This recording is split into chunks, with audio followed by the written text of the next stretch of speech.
అలాగే శ్రీధర్ రెడ్డి గారితో కూడా మాట్లాడుతాను. వాటి second hot topic KTR ED విచారణ ముగిసిన తర్వాత కేటీఆర్ కొన్ని కామెంట్స్ చేశారు. ఆయన ఏమన్నారో ఒకసారి విందాం.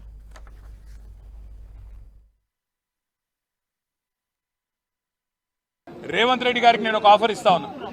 రేవంత్ రెడ్డి గారు, నీకు నిజాయితీ ఉంటే, నీకు ధైర్యం ఉంటే ఒక పని చేద్దాం. నేను తయారుగా ఉన్నా, నువ్వు ముందుకు రా, జడ్జి గారు ముందు కూర్చుందాం.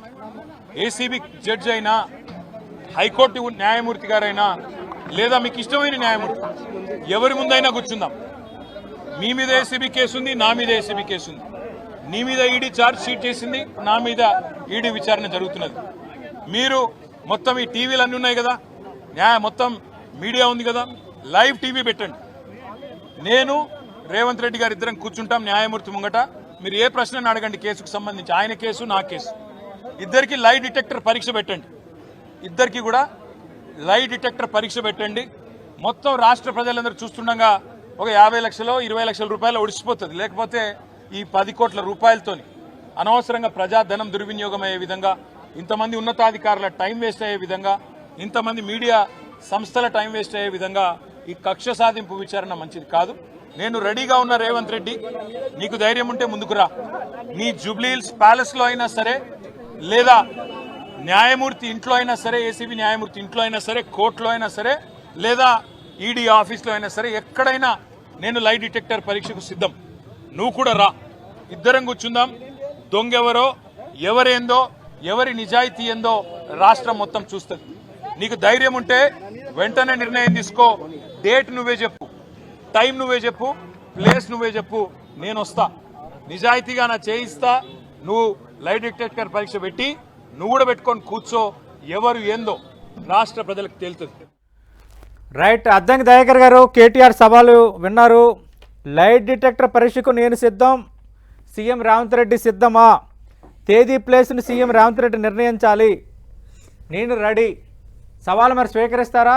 మీరు రెడీనా?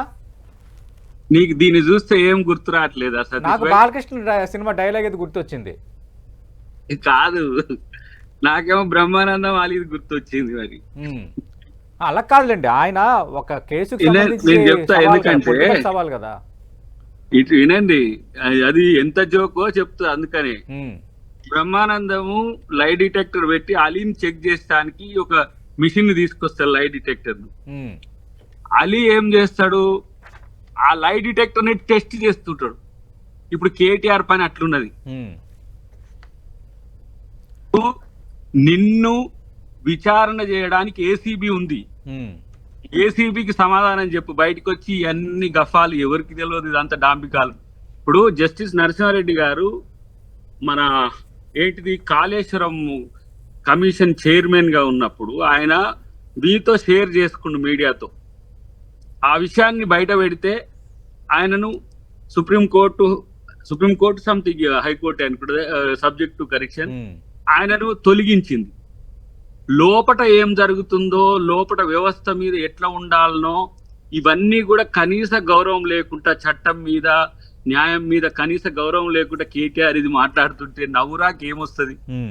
ఆయన సవాళ్ళని ఎవరు స్వీకరిస్తారు, ఎందుకు స్వీకరిస్తారు? ఫస్ట్ నేరారోపణ చేయబడ్డ ముద్దాయిగా గుర్తించుకుంటే మంచిది. మనోడు బయటకు వచ్చి ఇద్దరిపైన ఏసీబీ కేసులు ఉన్నాయి, ఇద్దరిపైన రేవంత్ రెడ్డిపై ఈడీ ఛార్జ్ షీట్ ఉంది, నాపై ఈడీ విచారణ జరుగుతుంది.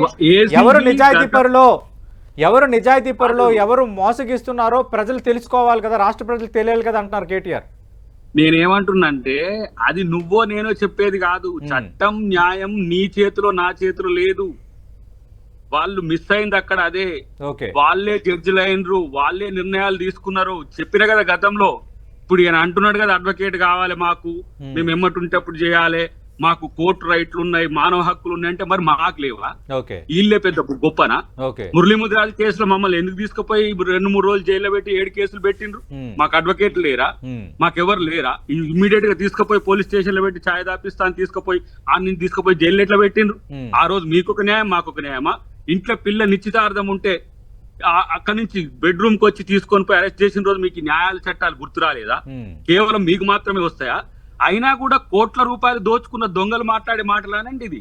ఒక మాట అనుకుందాం, నీకు ఇప్పుడు ఈరోజు 55 కోట్లకు సంబంధించిన చర్చ వచ్చింది, రేపు లక్షల కోట్ల రూపాయలే వస్తాయి. కానీ మీడియా ఉంది, నేను మాట్లాడతా, బయటికి వెళ్ళి మాట్లాడతా అంటే అందరూ మాట్లాడతారు, దానికి ఏం సమస్య కాదు. కాబట్టి నువ్వు సిస్టమ్ ని టెస్ట్ చేస్తున్నావా, టెస్ట్ చేసేది నిన్న అనేది ఆలోచించుకోవాల్సిన అవసరం ఉంది. నేను అంటున్న ఒక మాట, నిజాయితీగా కేటీఆర్ఏ తప్పు చేయకపోతే బయటకు వచ్చి మాట్లాడమనండి ఇష్టం వచ్చినట్టుగా. ఇంకా నిన్ను ఇంతవరకు అరెస్టే చేయలే. ఏవైనా సరే ఎవరో అరవింద్ కుమార్ గారు నీ గురించి చెప్పిండు, నువ్వు అప్పుడు మంత్రివి, నువ్వు తప్ప కాదా అని వాళ్ళు తేలుస్తారు. రేపు జైలుకు పంపించేది మేమా, కోర్టులు కదా. శ్రీధర్ రెడ్డి గారు, ఈ సవాళ్ళు, ఈ వృధా ప్రయాస సవాళ్ళు, ఇలాంటి సవాళ్ళు ఎవరైనా చేస్తారా అని అంటున్నారు దయాకర్ గారు. ఇప్పుడు ఎవరెవరు ఏమేమి సవాళ్ళు చేయాలనో కాంగ్రెస్ పార్టీ చెప్తే దాన్ని బట్టి చేస్తాం. ఇప్పుడు ఆయన ఒక మాట ఏం చెప్పాడంటే చాలా క్లియర్గా, ఇది రాజకీయ పరంగా కక్ష సాధింపు కోసం పెట్టిన కేసు అనే విషయాన్నే తొలి రోజు నుంచి చెప్తున్నాము. దానికి ఏసీబీని వాడుతున్నారు.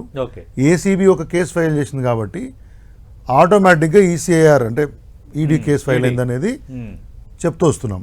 End of the day institutions are being used. మీ చేతిలో ఉన్నటువంటి ఒక దర్యాప్తు సంస్థలను మీరు వాడుకొని రాజకీయ కక్ష సాధింపు చేస్తున్నారని చెప్తున్నాం. కాబట్టి ఈ పంచాయతీ అంత ఎందుకు, రాజకీయ కక్ష సాధింపే కదా. ఉన్న కేసులు మీ మీద ఉన్న మా మీద కేసులని ఓపెన్గా ఎదుర్కొందామని ఒక పొలిటికల్ స్టేట్మెంట్, రాదర్ ఒక ఛాలెంజ్ వారు ఇచ్చారు. అది ఏం మాట్లాడుతారో మీరు రాజకీయంగా మాట్లాడండి. ఈ ఛాలెంజ్ చేసినంత మాత్రాన ఏసీబీ కేసు అయితే విత్డ్రా చేసుకోరు కదా, ఈడీ కేసు అయితే విత్డ్రా చేసుకోరు కదా. అది చెప్తూనే దర్యాప్తు సంస్థలకు సహకరిస్తూనే ఉంటాను, ఎన్నిసార్లు పిలిచినా విచారణకు వస్తాను, వాస్తవాలు చెప్తూనే ఉంటాను అని చెప్తూ టు షో ఇస్ శానిటీ, అంటే ఆయన యొక్క వాస్తవాన్ని చెప్పడం కోసం, నిజాయితీని బలంగా చెప్పడం కోసం రాజకీయ ప్రేరితమైన కేసులో మీ చిత్తశుద్ధి ఎంత, మా చిత్తశుద్ధి ఎంత అని చెప్పడంలో భాగంగా ఆ సవాల్ చేసినాం. దానికి అనుగుణంగా మీరు స్పందించారా అది మీ ఉద్దేశం. ఆ సవాల్ చేసినంత మాత్రాన కేసులు ఏమైనా విత్డ్రా చేస్తారా, చేయమని అడిగామా, చేయమని చెప్తామా. లీగల్ గా ఏమున్నాయో ఆప్షన్స్ అవి ఎక్స్ప్లోర్ చేసినాం, అయినాయి కాలేదు వేరే సంగతి. స్వీకరిస్తారా వారి పరిధిలో ఉన్న అంశం అండి. మీరు స్వీకరించండి అని నేనేమో మెడ మీద కత్తి పెట్టేది లేదు. అది మీ యొక్క మీ పరంగా మీకున్నటువంటి యొక్క మీ నిజాయితీతో ఉన్నటువంటి, మీ చిత్తశుద్ధితో ఉన్నటువంటి, మీ తెగింపు దమ్ముతో ఉన్నటువంటి ఒక అంశం. అంతేగాని దానికి ఏమన్నా సెపరేట్ ప్రిస్క్రైబ్డ్ లా ఏమన్నా ఉందా? ఉన్న విషయాలని రాజకీయంగా ప్రజల ముందు పెట్టినాం. ఇంత గట్టిగా మేము ఉన్నాం, ఇంత నిజాయితీగా మేము ఉన్నాం, ఇంత తెగింపుతో ఉన్న ఈ అంశంలో తప్పు చేయలేదు కాబట్టి అనే విషయాన్ని చెప్పిండ్రు. ఆయన శైలి ఆయన చెప్పిండ్రు. మీరేం చెప్పాలనుకుంటే చెప్పండి, అది ఊరుకోండి.